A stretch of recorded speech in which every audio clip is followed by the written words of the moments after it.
पुढील 1.5 महिने ऐन उन्हाळ्यात आता पुणेकरांची जी आहे गैरसोय होणार आहे। खास करून जे शिवाजीनगर, जे कोणी धायरी, सिंहगड, कोथरूड भागामध्ये राहतात त्यांची आता गैरसोय होणार आहे। कारण सगळ्यांचा लाडका असणारा आणि पावसाळ्यामध्ये बघण्यासाठी गर्दी करतात जो बाबा भिडे पूल मेट्रोच्या कामानिमित्त आता 1.5 महिने जो आहे तो बंद असणार आहे। पुढे मेट्रोचे काम सुरू असल्यामुळे भिडे पूल रहदारीस बंद राहील असा मेट्रोकडून बोर्ड लावला आहे। मात्र भिडे पूल अचानक बंद झाल्यामुळे वाहन देखील जे आहेत, वाहन चालक जे आहेत, दुचाकी असेल, चारचाकी असेल, त्यांची देखील गैरसोय झालेली आहे। त्यांना कुठल्याही प्रकारची पूर्वकल्पना ही पुणे प्रशासनाकडून, पालिका प्रशासनाकडून, पोलीस वाहतूक प्रशासनाकडून किंवा मेट्रोच्या प्रशासनाकडून कोणत्याही प्रकारची देण्यात आली नाहीये।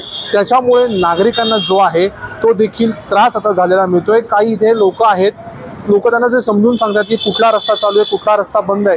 कारण कोथरूडचा भाग असेल, सिंहगड रोडचा भाग असेल किंवा धायरीचा भाग असेल किंवा शिवाजीनगरचा भाग असेल, त्यांना गावात येण्यासाठी म्हणजे नारायणपेठ असेल किंवा कसबा सदाशिव पेठेत जाण्यासाठी बाबा भिडे पूल हा अत्यंत महत्त्वाचा एक रोल होता त्यांच्याकडे वाहतुकीसाठी जाण्यासाठी।